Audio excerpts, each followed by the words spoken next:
دی به څه کوي؟ پنځم رکعت ته چې پاڅېده خو د په څلورم رکعت باندې قاعده کړې ده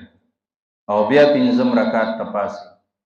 نو که پنځم رکعت یې لا سجده نه ده کړې او د هغې نه مخکې ورته یاد شو،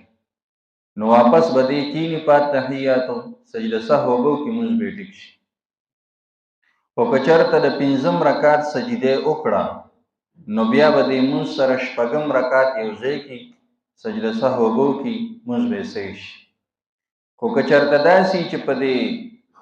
څلورم رکعت یې قاعده ونه کړه او دی پاڅېده، نو که د پنځم رکعت یې لا سجده کړې نه ده او یاد شو ورته، نو واپس به کیني او چې نو سجده سهو به وکړي او لمونځ به یې ټیک شي.